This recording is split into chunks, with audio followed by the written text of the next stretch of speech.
인생살이에서 가장 아프고 슬픈 일 가운데 하나는 짧지 않은 기간 동안 인연을 맺고 살다 어쩔 수 없이 헤어질 수밖에 없는 처지일 것이다.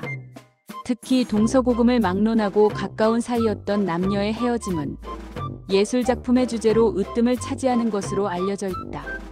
고려시대 시인 정지상이 한동안 함께했던 평양기생과 헤어지면서 지은 송별시는 아직도 많은 사람들의 마음에 잔잔한 파문을 일으킨다.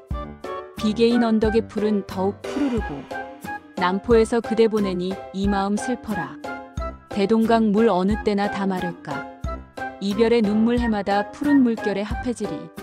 얼마나 사랑했으면 헤어지고 나서도 매년 흘리는 눈물이 대동강물에 더하여진다는 말인가. 비록 과장된 표현일지라도 슬프고 안타까운 이별의 아픔을 적나라하게 보여주고 있는 시다.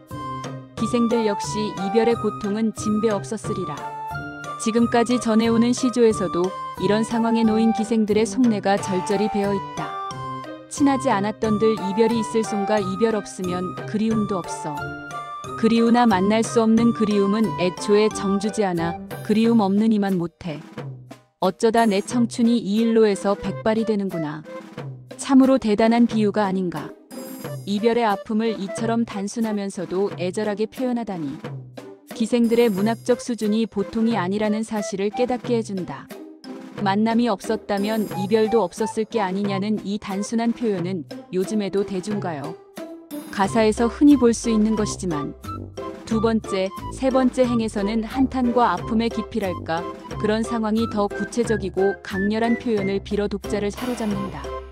설사 만났더라도 정을 주지만 않았다면 그리움도 없었을 게 아니냐며 정준 것 자체를 후회하며 얼마나 끙끙거렸으면 새파랗게 젊은 나이에 흰머리가 생기겠느냐는 한탄인 것이다. 고려시대 때 시 잘하는 기생으로는 동인홍과 우돌이 있었는데 한 글자 한 구절이 모두 뛰어났다고 전해진다. 조선조에 들어와서는 황진, 이복계난, 향계생 등의 시가 맑고 뛰어나서 시를 잘 지었다는 수나라의 홍불과 당나라 기생, 설도에게 뒤지지 않을 정도였다고 한다. 다만 전해지는 시가가 많지 않아 그 우열을 명확하게 가릴 수는 없으나 선비들의 일반적인 평이 그러했다는 것이다. 동인홍은 기생인 자신의 신세를 한탄하면서 신분 상승에 강한 의지를 드러낸 시를 남겼다. 창기나 양가의 여인이나 무엇이 다르리오 마음은 한 가지일세. 정처 없는 가련한 이 신세 양가의 딸처럼 될 것을 다짐하네. 조선에서 시 잘 쓰기로 일반에게 가장 널리 알려진 기생은 단연송도의 황진이를 꼽는다. 이덕형이 인조 7년 1629 송도 유수로 있을 때 지은 송도기이에는 황진이가 양반인 아버지와 어머니, 현금 사이에 태어났다고 적고 있다. 진이의 어머니 현금은 자색이 뛰어난 여성이었다. 18세 때 개성병부교 아래에서 빨래하고 있었는데 때마침 다리 위로 한 양반이 지나가다가 현금의 미색에 이끌려 정신없이 쳐다보다 나중에 현금과 인연을 맺고 진이를 낳았다는 것이다. 송도기이를 보면 진이는 사생아로 태어난 만큼 처음부터 기구한 운명이었음을 짐작하게 한다. 어머니가 현금이라는 것도 악기의 이름이니 그 신분이 유녀가 아니었나 싶다.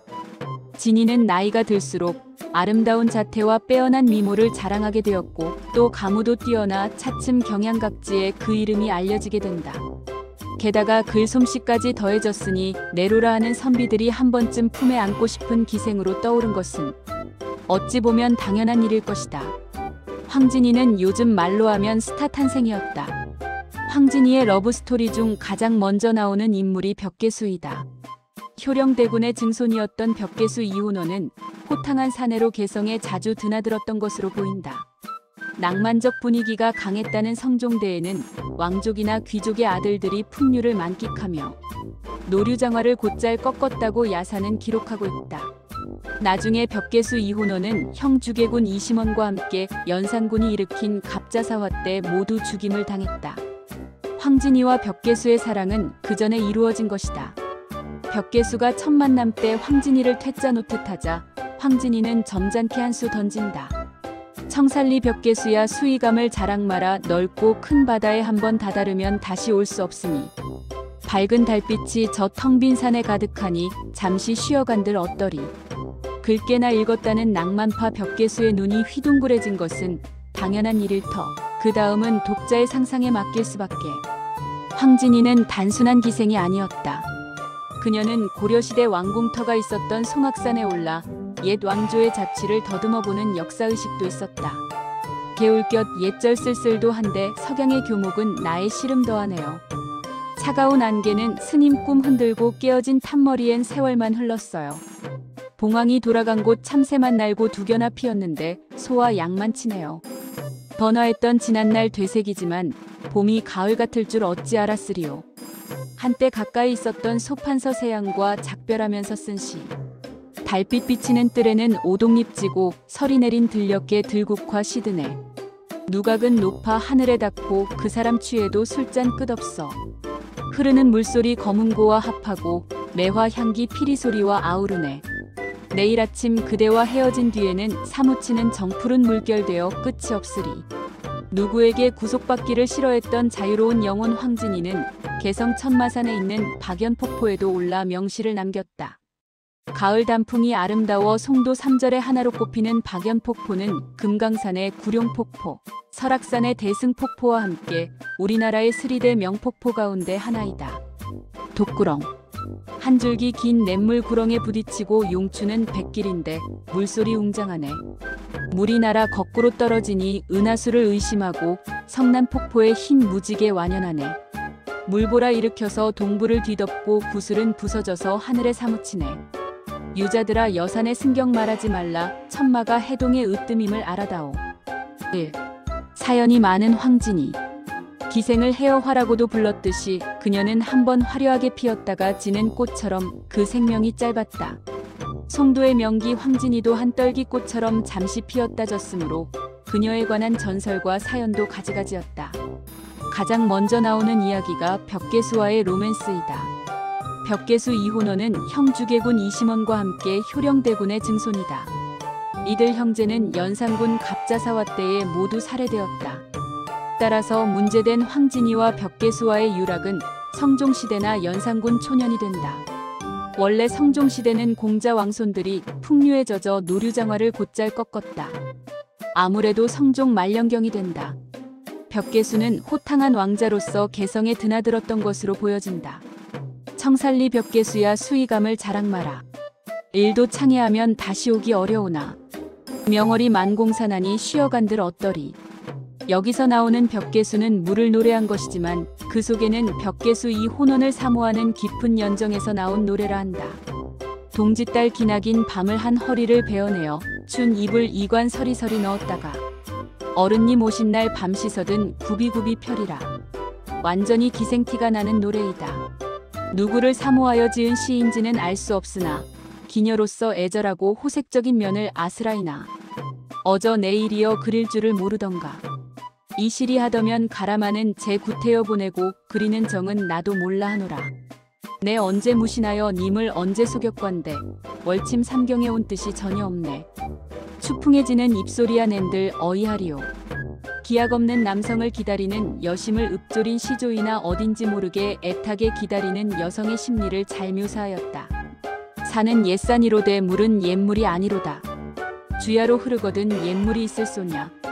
인걸도 물과 같도다 가고 아니오는도다. 기생으로서 세상이 허무한 것을 자탄하는 탄식조의 시조였다. 이러한 노래는 연애석상에서 즉흥적으로 읊은 것으로서 남성에 대한 애모의 정을 이기지 못하고 지나간 자기의 신세를 한탄하면 이 여실히 보인다. 결국 특정한 인물에 대한 애정과 시기에 대한 감정의 발로라 하겠다. 이 진이는 그 출생부터가 여러 가지로 특이하게 나타나고 있다. 식소록에는 진랑은 개성맹녀의 딸이라 하였다. 성질이 남자 같아 검은고와 노래를 잘하였으며 산수간으로 돌아다니며 놀기도 잘하였다. 평생에 서경덕 1489-1546을 사모하여 때때로 검은고와 술을 가지고 화담으로 찾아갔다. 회담은 서경덕이 살던 곳이었다. 흔히 서경덕을 단 선생이라 하지만 그의 호는 복제였다. 회담은 송도 송악산 속에 있는 경승지였다. 한담으로 찾아간 진랑은 선생에게 글을 배우기도 하고 같이 놀기도 하였다. 그동안 저는 지족선사와 사귀어왔습니다. 진랑은 말을 꺼내며 근엄한 화담 선생의 눈치를 보고 있었다. 불교 공부를 하였구나. 아니오시다. 선사가 불교에 대한 도통이 깊다 하여 어느 정도 깊은가 그것을 시험한 것입니다. 그래 시험한 결과 어떠하였느냐? 역시 30년간 면벽하여 좌선하였다 하여도 모든 것이 허사 같았습니다. 허사라니 무엇이 허사란 말이냐? 예, 그대로 면벽한 것이지요. 소녀의 음심에 선사는 동요하여 침범하고 말았습니다. 마음은 항상 유동하는 것이니라. 그러나 성현의 말씀을 지키면 유동을 막을 수도 있단다. 화담은 괴이한 행동은 안 하는 큰 학자였다. 문을 닫고 앉자 경무를 위주로 하였다. 태어나 이기에 대한 학설에 대하여 탐구를 게을리하지 않은 학자였다. 황진이는 선생의 마음을 시험코자 여러 가지 요태를 부리며 화담을 시험하였다. 그래도 화담은 조금도 흐트러지지 않았다. 화담 선생은 참으로 성인이시구나 하며 슬그머니 만져보기도 하였다. 그만 입을 딱 벌리고 돌부처로구나 하며 감탄했다는 말도 전하고 있다. 성인은 아무리 가까이 하여도 음란한 생각은 갖지 않는다는 말이었다. 이 때문에 송도의 스리절을 말하였다 한다. 무엇이 상절이냐? 송도에 있는 박연폭포의 절경과 선생의 도덕 그리고 저의 제설이오시다 하는 대답으로서 자기까지 추어댔다.